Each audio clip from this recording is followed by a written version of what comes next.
Chapter 7. Howling Walls. In the early hours of the morning, and before Sierra was fully awake, the barking noises began again. She lay listening to the now familiar sound. The sounds no longer produced fear, but a sense of resignation, because she no longer believed that the noises were part of a dream, or an aberration of her nerves playing tricks. And no matter what Mrs. Allen said to the contrary, the sounds were also not that of a fox, a coyote, or wild dog outside in the woods. These barking noises were coming from somewhere in the house, beneath the floor, or in the walls. The statement sounded, admittedly, as if it was coming from a person that believed in haunted houses with ghosts, which Sierra definitely did not. On the other hand, it sounded ludicrous because there was no one in the house except herself. It was for those very reasons Sierra refrained from telling that good woman where exactly she thought the sounds were coming from.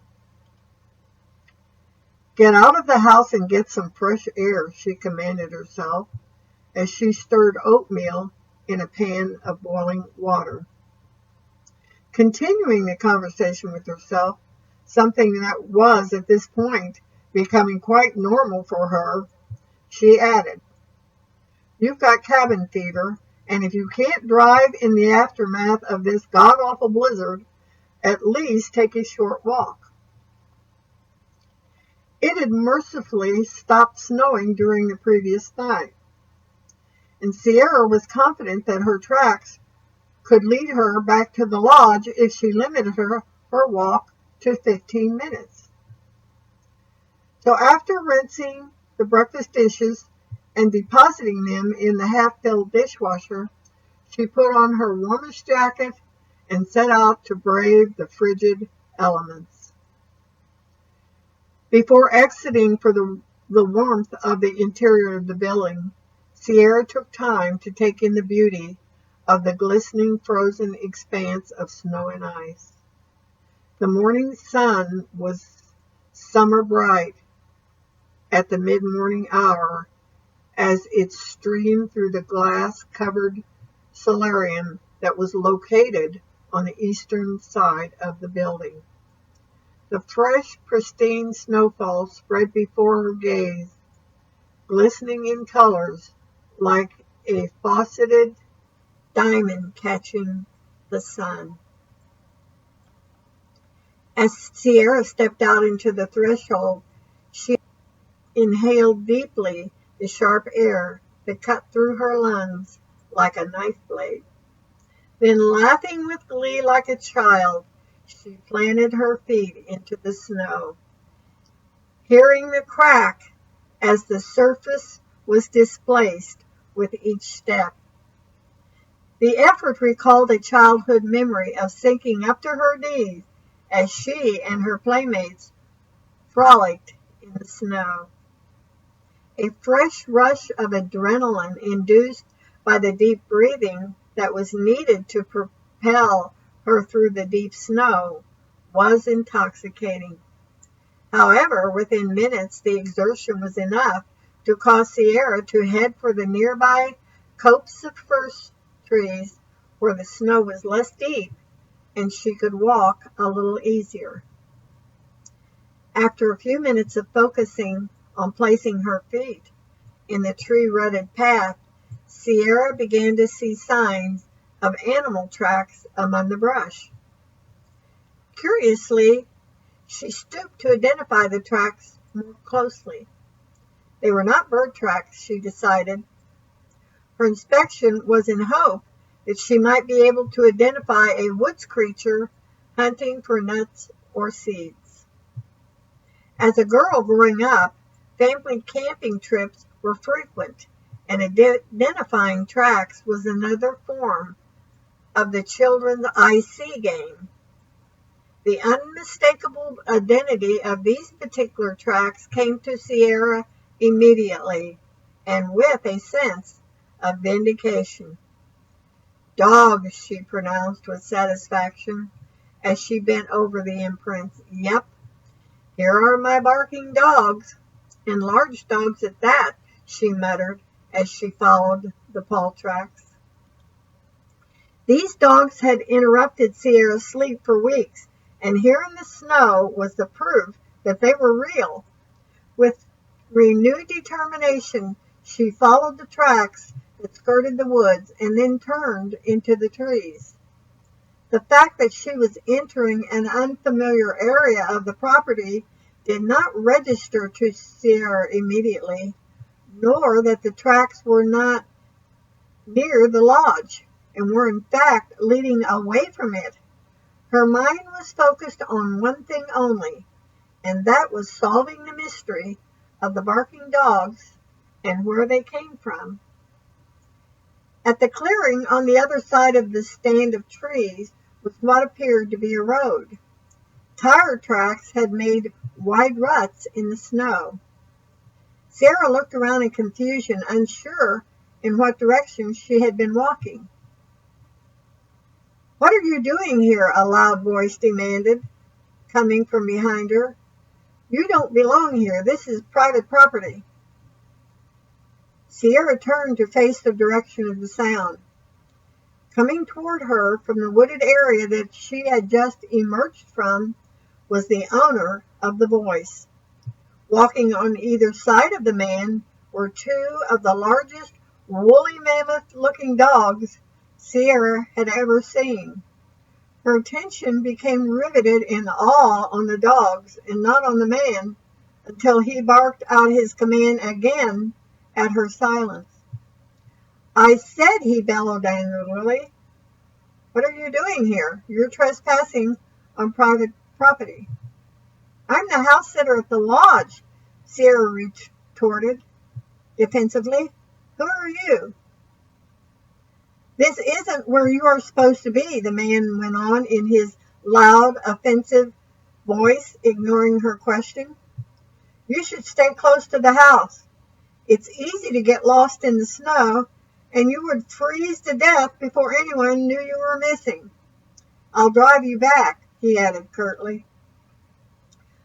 "I'm not lost, and you haven't told me who you are, sir. I will not get in a car with a stranger," Sierra declared indignantly. "I'm Granger Vanderholt. I look after the Faulkner estate," the man replied, halting at arm's length from Sierra as he scrutinized her with narrowed eyes. "Oh, you're the caretaker. But Mrs. Allen said you were old. Are you the son?" Sierra inquired artlessly.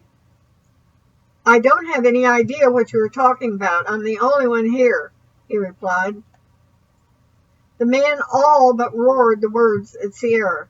The sound of his voice was loud in the quiet that is only present when all creatures and insects are hibernating in sub-zero temperatures. "Stay here while I bring the truck over to you and take you back to the lodge." "Implying that I can't walk 50 yards by myself," she grumbled. "You have more than a mile and a half if you go back the way you came," he challenged. "This is supposing you can find your way, which I doubt. And you are half frozen already. You could trip and fall on the ice, and I don't want to spend the rest of my day in an emergency room getting you taken care of," the would-be Samaritan growled, turning his back to her. As ordered to do so, Sierra waded ankle-deep in snow. The man walked away at a rapid trot, despite the fact that his feet plunged into snowdrifts with each step. At his heels, making better progress and obviously enjoying the fast pace, were his two beautiful dogs.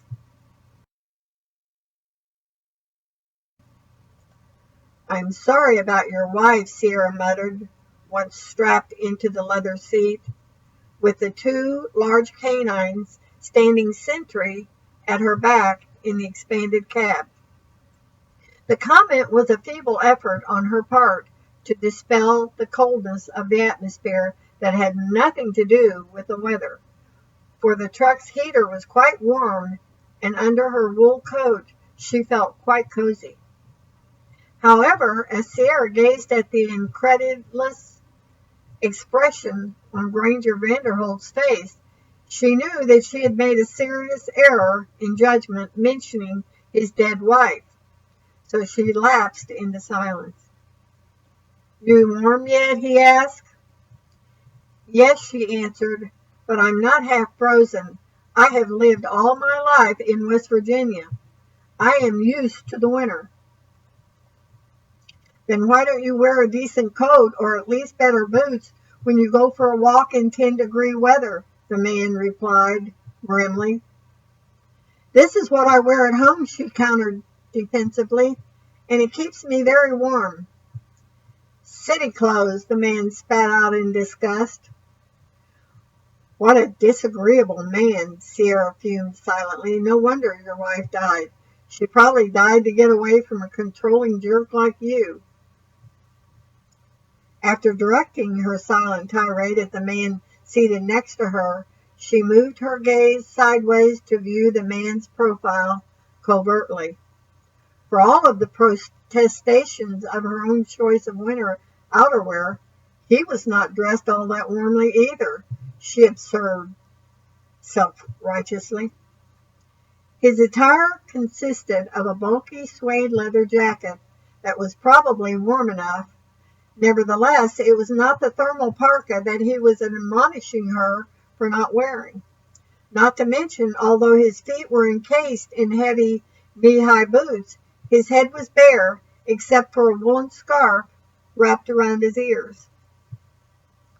As Sierra continued her scrutiny of the man seated beside her, it was a surprise to discover that the resident caretaker of Faulkner Lodge was not the old man she had imagined. Granger Vanderholt was, in fact, a handsome man, despite the grim and forbidding lines that Sierra suspected were permanently etched on his fine-boned face by a sour disposition.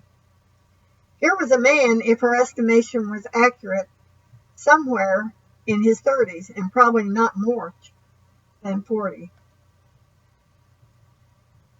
His fair hair appeared almost white in the bright sun streaming through the cab windows. In contrast to the light hair color, the day-old stubble on his chin was quite dark. A weather-reddened blaze of color on his cheeks made his light blue eyes all the more vividly blue. Breaking to an abrupt halt at the front door of the lodge caretaker neither bade his passenger farewell or made any chivalrous move to help her to maneuver the step from the truck. Sierra muttered a low thanks and disembarked hastily, and immediately the truck tires grabbed noisily in the encrusted snow and sped away before the deposited passenger could even reach the front door. Sierra was left in the snow to stare in confused wonderment after the disappearing vehicle. "What a disagreeable man," she proclaimed.